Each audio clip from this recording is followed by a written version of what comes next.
شاہ تار پر ہر آن رحمت کی نظر رکھنا، کرے دن رات یہ سنت کی خدمت یا رسول اللہ۔ الحمد لله رب العالمين والصلاة والسلام على سيد المرسلين، أما بعد فأعوذ بالله من الشيطان الرجيم، بسم الله الرحمن الرحيم، الصلاة والسلام عليك يا رسول الله وعلى آلك وأصحابك يا حبيب الله، الصلاة والسلام عليك يا نبي الله وعلى آلك وأصحابك يا نور الله۔ میٹھے میٹھے اسلامی بھائیوں اور اسلامی بہنوں، الحمدللہ عز و جل خالق کائنات جل جلالہ کی زمین پر عشق رسول صلی اللہ تعالی علیہ وآلہ وسلم کا مدنی جام تقسیم کرنے والے ایسے مرد کامل اب بھی موجود ہیں جو فیشن کی آفت میں گرفتار لوگوں کو پیارے مصطفیٰ صلی اللہ تعالی علیہ وآلہ وسلم کی سنت کریمہ کا اسیر بنانے کے خواہاں ہیں۔ یہ اللہ عز و جل کا خاص کرم ہے کہ اس نے ہمیں اس پرفتن دور میں تبلیغ قرآن و سنت کی عالمگیر غیر سیاسی تحریک، دعوت اسلامی کا مدنی ماحول اور شیخ طریقت امیر اہل سنت ابو بلال حضرت علامہ مولانا محمد الیاس عطار قادری رضوی دامت برکاتہم العالیہ جیسے ولی کامل کی صحبت باثر سے نوازا۔ یقیناً امیر اہل سنت دامت برکاتہم العالیہ ان عظیم ہستیوں میں سے ایک ہیں جن کی مخلصانہ جد و جہد کی برکت سے ہزاروں نہیں بلکہ لاکھوں مسلمان بالخصوص نوجوان برائیوں سے تائب ہو کے نیکیوں کی راہ پر گامزن ہو چکے ہیں۔ الحمدللہ عز و جل بلا مبالغہ امیر اہل سنت دامت برکاتہم العالیہ نے اپنے سنتوں پر بیانات کے ذریعے لاکھوں مسلمانوں کے دلوں میں مدنی انقلاب برپا کر دیا۔ لہذا تمام اسلامی بھائی اور اسلامی بہنیں اس بیان کو توجہ کے ساتھ سماعت فرمائیں۔ الحمدللہ رب العالمین والصلاة والسلام على سید المرسلین، اما بعد فاعوذ باللہ من الشیطان الرجیم، بسم اللہ الرحمن الرحیم، الصلاة والسلام علیک یا رسول اللہ وعلى آلک واصحابک یا حبیب اللہ، الصلاة والسلام علیک یا نبی اللہ وعلى آلک واصحابک یا نور اللہ۔ حضرت حافظ علامہ سخاوی رحمۃ اللہ تعالی علیہ اور القول البدیع میں نقل کرتے ہیں کہ ایک بزرگ حضرت ابو حفص طاغوی رحمۃ اللہ تعالی علیہ کا انتقال ہو گیا۔ انتقال کے بعد کسی نے ان کو خواب میں دیکھ کر پوچھا ما فعل اللہ بک، اللہ تعالیٰ نے آپ کے ساتھ کیا سلوک کیا؟ تو فرمانے لگے کہ میری بارگاہ خداوندی میں پیشی ہوئی اور میرے گناہوں کو شمار کیا گیا، ساتھ ہی میرے وہ درود بھی شمار کیے گئے جو میں نے اپنی زندگی میں پڑھے۔ الحمدللہ میرے درود و سلام کی تعداد زیادہ ہو گئی، چنانچہ ارشاد ہوا کہ ٹیرو ٹیرو بس اس کو میری جنت میں جانے دو۔ اللہم صلی وسلم وبارک علی سیدنا ومولانا محمد النبی الأمی الحبیب العالی القدر العظیم الجاہ وعلی آلہ وصحبہ وسلم صلاة وسلاما علیکہ یا سیدی یا سیدی یا سیدی یا مکی یا مدنی یا عربی یا رسول اللہ۔ غموں نے تم کو جو گھیرا ہے تو درود پڑھو، جو حاضری کی تمنا ہے تو درود پڑھو۔ اللہم صلی وسلم وبارک علی سیدنا و مولانا محمد النبی الأمی الحبیب العالی القدر العظیم الجاہ وعلی آلہ وصحبہ وسلم صلاة وسلاما علیکہ یا سیدی یا سیدی یا سیدی یا رسول اللہ۔ پیارے اسلامی بھائیوں، ویسے اتنا ضرور عرض کروں گا کہ سونے کی راتیں بہت پڑی ہیں، کم از کم ان لوگوں سے ہی ہم سبق حاصل کریں کہ چھٹی کی رات بعض لوگ وی سی آر پر دو دو فلمیں دیکھتے اور جاگتے، ہوٹلوں میں جاگتے ہیں، چوپالوں پر تاش کی گڈی لے کر جاگتے ہیں، ان بیچاروں کا لمحہ لمحہ برباد ہوتا ہے۔ اور یہ یقین رکھیے کہ آپ کا ایک ایک لمحہ آباد ہوگا اور اللہ کی رحمت کب برسے گی یقینی طور پر کوئی نہیں کہہ سکتا۔ اتنا ضرور ہے کہ ان اجتماعات پر اللہ کی رحمت ضرور برستی، کیونکہ آپ کا یہاں تشریف لانا اور میرا آپ کے قدموں میں حاضر ہونا یہ سب کے سب اللہ رب العالمین کے لیے رحمت ہے. اللہ تعالیٰ کسی کی محنت کو رائے گا نہیں کرتا. تو اب یہ کہ چاہے آپ کو نیند چڑھے، چاہے آپ کو سستی ہو، بوریت ہو، کچھ بھی ہو، آپ اٹھ کر جانا. آپ کے ایمان کو تازہ کرنے کے لیے ایک واقعہ جو ہمارے کراچی میں ہوا وہ عرض کرتا ہوں. میں جو لوگ چلے گئے ان کو کتنی حسرت ہوئی تھی اس سے. الحمدللہ ہمارے یہاں بہت پرانا معمول ہے کہ جشن عید میلاد النبی صلی اللہ تعالی علیہ وسلم پوری رات ہمارے یہاں شب بیداری ہوتی ہے، محفل ذکر و نعت کا سلسلہ ہوتا ہے. اسی طرح شب معراج النبی صلی اللہ علیہ وسلم ابھی گزشتہ پوری رات کا ہمارے یہاں برسا برس سے مطلب یہ سلسلہ یہ بھی شب بیداری ہوتی ہے. شب 11ویں شریف سالانہ جو ہے وہ شب بیداری ہوتی ہے. اور اسی طرح 15ویں شعبان شب برات، اس میں بھی ہمارے یہاں شب بیداری ہوتی ہے.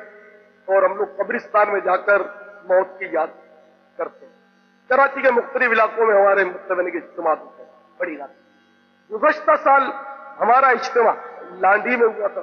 لانڈھی کا وہ اجتماع بڑی کثیر تعداد ہوتی ہے، الحمدللہ بہت کثیر اجتماع. وہاں جو واقعہ پیش آیا وہ کر رہا ہوں بڑے یعنی کہ غور سے.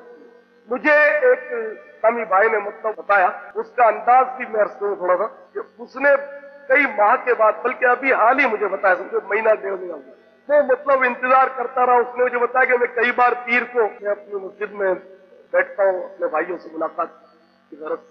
پیر کو کئی بار آیا لیکن بولے میری ہمت نہیں، پھر پرچی لکھ کر دی، پھر کسی کو آگے بلایا. کس طرح اس نے یعنی کہ ملاقات کر کے مجھ سے بات کی. جب وہ ڈرتا تھا، یعنی اس کی صداقت پر میں مطلب یہ دلائل دے رہا ہوں. وہ بالکل بہت سیدھا ہے. اس نے بہرحال مجھے بتایا کہ شب برات کو جو ابھی اسی سال گزشتہ سال لانڈھی میں قبرستان میں اجتماع ہوا تھا، بڑی دیر تک ہم نے انتظار کیا. جس نے خصوصی بیان کرنا تھا اور دعا کرانی تھی اس نے کچھ دیر کر دی تھی، لہذا میں اور میرا دوست اٹھ کر ہم چلے آئے اور اپنے علاقے کے قبرستان میں چلے گئے. میواشا ہماری لیاری کا علاقہ میواشا، اس میں قبرستان ہے. اور لانڈھی اور میواشا میں سمجھتا ہوں 30-40 کلومیٹر کا فرق ہو. وہ سفر کر کے بولا ہم آ گئے کہ چلو اپنے علاقے کے قبرستان میں حاضری دے لیتے ہیں. اس اجتماع میں تو بہت لیٹ ہو گیا. بولے ہم نے سیری ویری کی بھی، روزہ بھی رکھا، اور روزہ رکھ کر بولے میں سو گیا فجر پڑھ کر. اس نے بتایا خدا کی قسم مجھے سرکار کی زیارت ہوئی، اور سرکار کے الفاظ کچھ اس طرح تھے کہ اے نادان، اس قبرستان والے لانڈھی والے اجتماع سے تو اٹھ کر کیوں چلا آیا؟ کتنے لوگ آخر تک وہاں ٹھہرے رہے، خدا کی قسم ان سب کی بخشش کر دی گئی. مزید فرمایا اگر تو بھی رک جاتا تو تجھے بھی بخش دیا جاتا. یہ اس کے لیے بہرحال سمجھی ہے. خیر میں نے اس کو بہت مطلب کوشش کی سمجھانے کی. میں نے کہا تم سرکار کے قدموں سے لپٹ جاتا، سرکار مجھ پر کرم کر دیں. اتنا سیدھا ہے کہ میری بات نہیں سمجھا. اللہم صلی وسلم وبارک علی سیدنا مولانا محمد النبی الامی الحبیب العالی القدر العظیم الجاه وعلى آلہ وصحبہ وسلم صلاة وسلاما علیک یا سید یا سید یا سید یا مکی یا مدنی یا عربی یا رسول اللہ. حضرت سیدنا مالک بن دینار رضی اللہ تعالیٰ عنہ ایک مرتبہ بصرے کی گلیوں سے گزر رہے تھے کہ راستے میں ایک باندی کو دیکھا جو نہایت ہی قیمتی لباس سے بے تن کیے اور بڑے چاہو جلال کے ساتھ خدام کے جھرمٹ میں چلی جا رہی تھی، اور ایسا معلوم ہوتا تھا جیسے کسی بادشاہ کی باندی. حضرت سیدنا مالک بن دینار رحمت اللہ تعالیٰ نے اس باندی کو آواز اور فرمانے لگے اے کنیز، کیا تیرا مالک تجھے بیچنا چاہتا ہے یا نہیں؟ وہ کنیز ایک درویش کا یہ سوال سن کر چونک پڑی اور حیرت سے کہنے لگی کیا کہا؟ ذرا پھر کہنا. آپ فرمانے لگے کہ کیا تیرا مالک تجھے بیچنا چاہتا ہے؟ تو اس نے ہنس کر کہا کہ دیوانے، اگر میرا مالک مجھے بیچنا بھی چاہے تو کیا تیرے جیسا کنگال فقیر مجھے خرید سکتا ہے؟ چنانچہ مالک بن دینار رحمت اللہ علیہ کو ایک عام سا دیوانہ سمجھ کر ان لوگوں نے گھیر گھار لیا اور بالآخر وہ لے کر اپنے آقا کے پاس پہنچے. جب آقا نے ایک نظر دیکھا تو اس پر ایک ہیبت سی طاری ہوئی کہ یہ کوئی اور شے معلوم ہوتے ہیں. خیر تو آپ نے فرمایا کہ اے درویش کیا بات، کیا چاہتے؟ تو آپ نے فرمایا کہ اپنی کنیز میرے ہاتھوں فروخت کر دو. تو آقا کہنے لگا کہ آپ اس کی کیا قیمت لگاتے ہیں؟ تو حضرت سیدنا مالک بن دینار رحمت اللہ علیہ نے فرمایا کہ میرے نزدیک اس کی قیمت کھجور کی 2 گٹھلیاں ہیں. اب تو اس کو بھی ہنسی آ گئی، دل لگی کے موڈ میں آ گئے اور ہنسنے لگے. ہنستے ہوئے اس آقا نے سوال کیا کہ تم نے یہ کھجور کی 2 گٹھلیاں کس طرح قیمت میں تجویز کی؟ تو آپ نے نہایت ہی سنجیدگی سے فرمایا کہ بات دراصل یہ ہے کہ تمہاری کنیز میں عیب بہت ساری خامیاں ہیں۔ اس نے پوچھا اس میں کیا کیا عیب ہے؟ فرمانے لگے اگر یہ عطر نہ لگائے تو بدبو آنے لگے، اگر دانت صاف نہ کرے تو منہ میں سے سرانڈ آنے لگے، اگر بالوں میں تیل نہ ڈالے، کنگھی نہ کرے تو اس کے بال پریشان ہو جائیں، یعنی بکھر جائیں اور بے تکے سے لگے اور اس میں جوئے پڑ جائیں اور سر میں سے بو آنے لگے، ذرا عمر بڑی ہو جائے گی تو یہ بوڑھی ہو جائے گی کہ منہ لگانے کے قابل بھی نہ رہے گی، ہر قسم کی گندگیاں مثلاً تھوک، رال، رینت، چوہے وغیرہ اس کے ناک سے نکلتے ہیں، بڑی گندگیاں اس کے بدن سے خارج ہو، رنج و غم مصیبتیں اس کو پیش آتی ہیں، خود غرض اتنی ہے کہ محض اپنی غرض سے تجھ سے محبت ظاہر کرتی ہے، محض اپنے راحت و آرام کی خاطر تجھ سے الفت کا ڈھونگ رچاتی ہے، آج اگر کوئی تکلیف تجھ سے پہنچ جائے ساری محبت ختم ہو جائے، انتہائی بے وفا ہے، اس کی ساری محبت جھوٹی ہے، اگر وہ اس کو بیچ دے گا تو جس کے پاس جائے گی اس سے بھی ایسی محبت کا اظہار کرے گی جیسا تجھ سے کر رہی ہے، اور اس کے پہلو میں بیٹھ جائے گی، میرے پاس اس سے 1000 درجے بہتر کنیز ہے۔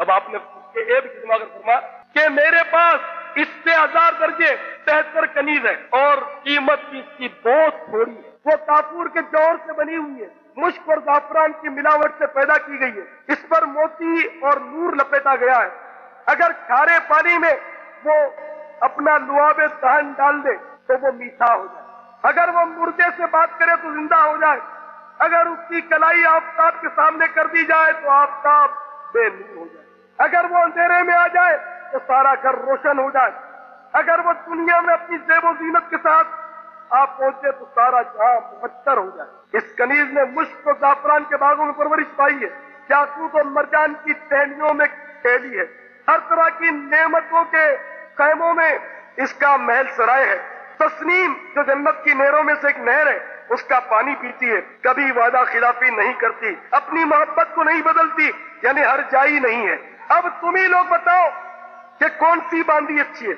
تو سب نے کہا کہ جو آپ بتا رہے ہیں وہی باندھی اچھی ہے، وہی کنیز اچھی ہے۔ پھر آپ نے فرمایا کہ وہ بہت زیادہ سستی ہے، ایسی کنیز ہر وقت ہر زمانے میں ہر شخص کے پاس موجود ہے۔ لوگوں نے پوچھا کہ اس کی قیمت کیا ہے؟ آپ نے فرمایا اتنی بڑی اہم اور عالی شان چیز کے خریدنے کے لیے بہت معمولی قیمت ادا کرنی پڑتی ہے، اور وہ یہ ہے کہ رات کا تھوڑا سا وقت فارغ کر کے صرف اللہ عز و جل کے لیے کم از کم 2 رکعت تہجد پڑھ لی جائے، اور جب تم کھانا کھانے بیٹھو تو کسی غریب محتاج کو بھی یاد کر لو، اور اللہ جل جلالہ کی رضا کو اپنی خواہشات پر غالب کر دو، راستے میں کوئی تکلیف دہ چیز ہو تو اسے ہٹا دو، کوئی کانٹا پتھر اینٹ وغیرہ ہو تو اس کو دور کر دو تاکہ لوگوں کو اس سے تکلیف نہ ہو، دنیا کی زندگی کو معمولی اخراجات کے ساتھ پورا کر دو اور اپنی تمام تر فکر اس بے وفا دنیا سے ہٹا کر آخرت کی ہمیشگی کی زندگی کے لیے وقف کر دو، دنیا میں عزت کی زندگی گزارو گے، آخرت میں بے فکر اور اعزاز و اکرام کے ساتھ پہنچو گے، اور وہ جنت جو اللہ کی نعمتوں کا گھر ہے اس میں ہمیشہ ہمیشہ رہو گے۔ اس کنیز کے آقا پر بڑا اثر ہوا، اس پر رقت طاری ہو گئی، کیونکہ اللہ والوں کی زبان میں بڑا اثر ہوتا ہے، اس پر رقت طاری ہو گئی، اور اس نے کانپتے ہوئے اپنی کنیز سے پوچھا کہ تو ہی بتا کہ اس بزرگ نے جو کچھ بات بتائی وہ صحیح ہے نہیں، وہ بھی پگھل چکی تھی۔ اس نے کہا کہ آقا واقعی یہ بہت اللہ والے ہیں، انہوں نے بڑی پیاری باتیں کہی اور بہت قیمتی اور بالکل سچ باتیں کہی۔ اس پر اور بھی رقت طاری ہوئی اور اس نے روتے ہوئے کہا کہ اے میری کنیز آج سے تو آزاد ہے اور اتنا اتنا مال لے لے، اور اے میرے غلاموں تم بھی سنو آج سے تم بھی اللہ کی راہ میں آزاد ہو اور میرا سارا خزانہ اللہ کی راہ میں لٹا دیا جائے۔ اس طرح اس نے پھر اپنے دروازے کا ایک موٹا سا پردہ کھینچ لیا اور اس کو لپیٹ لیا اور اپنا لباس فاخرہ وہ بھی اتار دیا اور اس کو بھی اللہ کی راہ میں لٹا دو۔ جب یہ حال دیکھا تو وہ کنیز کہنے لگی کہ آقا مجھے بھی اپنے ساتھ کر لو کہ میں بھی آج سے دنیا کے ان مطلب لہو و لعب سے توبہ کرتی ہوں اور آج سے میں بھی اللہ اللہ میں اپنی زندگی بسر کروں گی. چنانچہ حضرت مالک بن دینار رحمت اللہ علیہ نے ان کو بڑی دعائیں دی اور رخصت ہو گئے. اور یہ دونوں حضرات جو تھے وہ آقا اور باندی اللہ کی یاد میں مشغول ہوئے اور اسی طرح ان کا انتقال ہوا. تو میرے پیارے اسلامی بھائیوں، اس واقعے میں کس قدر درس عبرت ہے. اس کنیز کو، اب تو خیر وہ کنیزوں کا دور نہیں ہے، پہلے غلام اور کنیز بکتے تھے، اس کے شرائط تھے، اب تو یہ دور نہیں ہے. آپ دنیا کی مثال لے لیں کہ دنیا میں ہم کوئی بنگلہ مطلب خریدیں، ایک طرف ایک بنگلہ ہو، بڑا عالی شان بنگلہ ہو، اس کو خریدیں، اور ایک طرف مطلب جنت کا محل ہو، ہم اس کو خریدیں. اس بنگلے میں بے شمار خرابیاں ہیں، اس بنگلے میں کوڑا ڈالنے کا ڈبہ بھی رکھا ہوا ہے، اس بنگلے میں لیٹرین بھی ہے، اس بنگلے میں گندی نالیاں بھی ہیں، کبھی کبھی وہ جب بفرتی ہیں تو آپ کو پتا ہے بنگلے کو کتنا آلود کر دیتی ہیں. تو اس طرح اس بنگلے میں کئی خرابیاں ہیں. پھر یہ بنگلہ جو ہے یہ گر بھی سکتا ہے، ٹوٹ بھی سکتا ہے، پھوٹ بھی سکتا ہے، اس کا رنگ خراب بھی ہوتا ہے اور بڑی خدمت لیتا ہی ہے، اس کی صاف صفائی اور اس کی مطلب خدمت کرنی پڑتی ہے. تو دنیا کے بنگلے میں اتنی خرابیاں ہیں اور پھر بھی اس کو خریدنے جاؤ تو آپ کو پتا لاکھوں روپے خرچ کرنے پڑتے. اور اب فی زمانہ تو ناجائز ذرائع، معذرت کے ساتھ فی زمانہ تو ایک طرف ناجائز ذرائع اختیار کر کے اور بھاری رقمیں خرچ کر کے ہم بنگلہ بناتے ہیں، بلکہ اگر نہیں بھی بناتے تو بنگلے کی تمنا ہم میں سے ہر ایک کو، لیکن وہ جنت کا عالی شان محل کہ جو نہایت ہی آسانی سے مل جاتا ہے، اس کی کسی کو تمنا نہیں، وہ اس کے لیے کوشش نہیں کرتا، بہت آسانی سے. مثلا کوئی شخص بازار میں گزر جائے اور یہ دعا پڑھ لے، لا الہ الا اللہ وحدہ لا شریک لہ لہ الملک ولہ الحمد یحیی ویمیت بیدہ الخیر وہو علی کل شیء قدیر، یہ دعا پڑھ لے تو ایک حدیث کے مطابق اس کو 1,00,000 نیکیاں ملے گی. ایک حدیث میں یہ بھی الفاظ ہے کہ اس کے لیے جنت میں ایک محل تیار کیا جائے گا. یہ محل بنانے کے لیے کسی کو کوئی مطلب کوئی تڑپ ہی نہیں، کوئی طلب نہیں، تڑپ نہیں، کوئی خواہش نہیں. اور ہم میں سے بھاری اکثریت کو یہ یاد بھی نہیں، اگر یاد بھی ہوا تو بازار میں جا کر پڑھنا یاد نہیں. تو میرے پیارے اسلامی بھائیوں، اس دنیا میں ہم اتنے مگن ہو گئے کہ اپنے حقیقی گھر کو بھول گئے اور اپنی آمد کا مقصد بھول گئے. ہماری مثال یوں سمجھیے کہ ہمیں عنقریب ہماری مطلب فلائٹ ہے اور ہم امیگریشن کرا کے انتظار گاہ میں آ گئے. اور ظاہر ہے کہ جب انتظار گاہ میں ویٹنگ روم میں جب کوئی بندہ آتا ہے تو وہ یقیناً اپنا سامان باندھ کے رکھتا ہے اور بالکل چاقو چومک رہتا ہے کہ ابھی مطلب ہے کہ وہ ہوائی جہاز کے لیے گیٹ کھلے گا اور میں ہوائی جہاز میں جا کر سوار ہو جاؤں گا. وہ ویٹنگ روم کی نہ صفائی میں لگا رہتا ہے، نہ اس کی دیکھ بھال میں لگا رہتا ہے، نہ اس میں ہرتا پھرتا ہے، بلکہ جو سمجھدار ہوتا ہے وہ چاقو چومک رہتا ہے کہ میرا کوئی بیگ یا میرا کوئی مطلب سامان اس میں نہ رہ جائے، مجھے تو سفر کرنا ہے، میری منزل یہ نہیں. یہ تو ویٹنگ.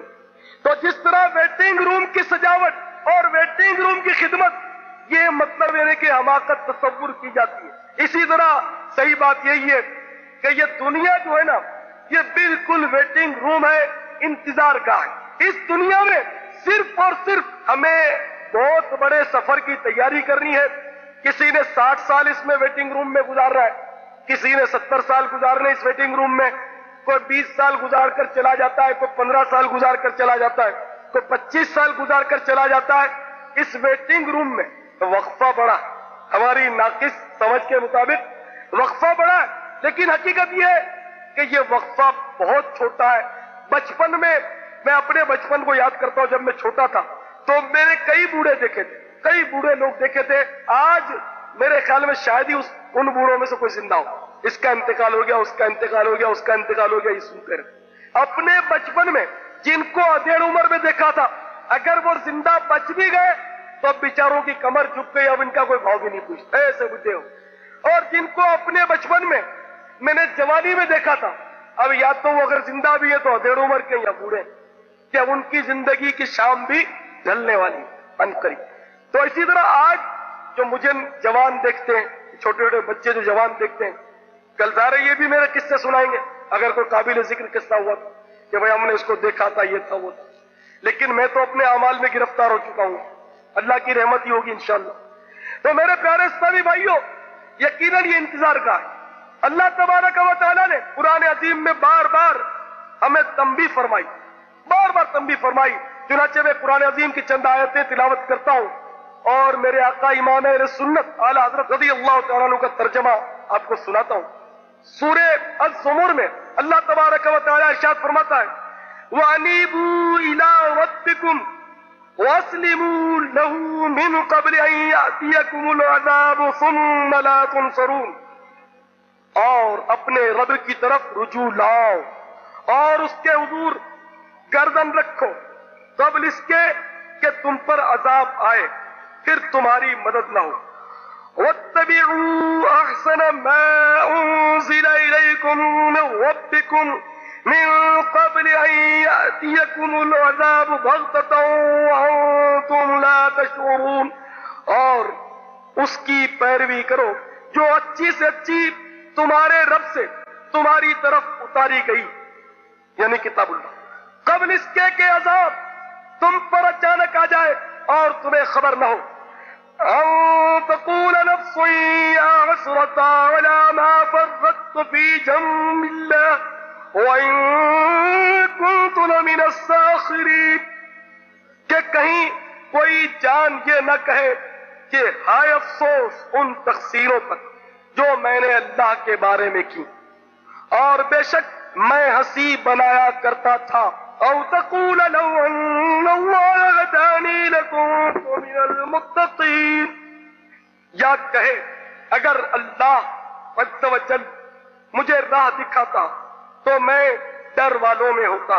او تقول حين ترى العذاب لو ان لي قوة فاكون من المحسنین، یا کہے جب عذاب دیکھے کسی طرح مجھے واپسی ملے کہ میں نیکیاں کروں۔ ان آیات مقدسہ میں ہمیں حکم دیا گیا، انسانوں کو حکم دیا گیا کہ اللہ کی طرف رجوع لاؤ، اللہ کی طرف رجوع لاؤ، یعنی اپنے تمام تر گناہوں کو چھوڑ کر اللہ کی بارگاہ میں پیش ہو جاؤ، سچے دل سے ایمان قبول کر لو اور اللہ کی بارگاہ میں اپنے آپ کو پیش کر دو اور اس کے حضور گردن رکھو، انہیں اس کی بارگاہ میں جھک جاؤ قبل اس کے کہ تم پر عذاب آئے۔ کہیں ایسا نہ ہو کہ اچانک تم پر عذاب آ جائے اور تم کہو کہ افسوس ہمیں اس کی خبر نہ تھی، اور پھر اپنے گناہوں پر بہت پچھتانا پڑے گا، بہت پچھتانا پڑے گا۔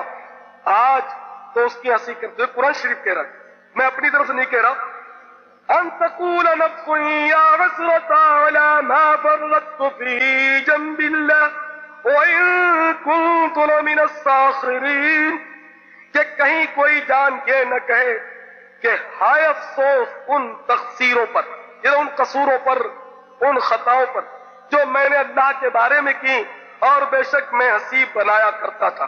آج اگر کوئی پینٹ کے اندر اپنی شرٹ ڈال دے کسا کسایا اور پٹاخ پٹاخ بوٹ پٹختا ہوا چلا جا رہا ہو تو اس زمانے میں وہ معزز سمجھا جاتا ہے، اور اگر کوئی بیچارہ مدینے کا مستانہ اپنے چہرے پر داڑھی سجائے، اپنے سر پر عمامہ شریف سجائے، زلفیں بڑھائے، سادہ لباس پہن کر، اسلامی لباس پہن کر، سنتوں کا لباس پہن کر اگر جا رہا ہو تو آج وہ کسی کو ایک آنکھ نہیں بھاتا۔ مجھے پنجاب سے ایک لیٹر آیا، اس میں تھا کہ میرے لڑکے کو سمجھاؤ، اس نے داڑھی رکھ لی ہے اور لمبے لمبے بال رکھ لیے، ہمارے خاندان میں ہماری عزت کا سوال ہو گیا، اس کو سمجھاؤ کہ وہ داڑھی کٹوا دے اور لمبے لمبے بال کٹوا دے۔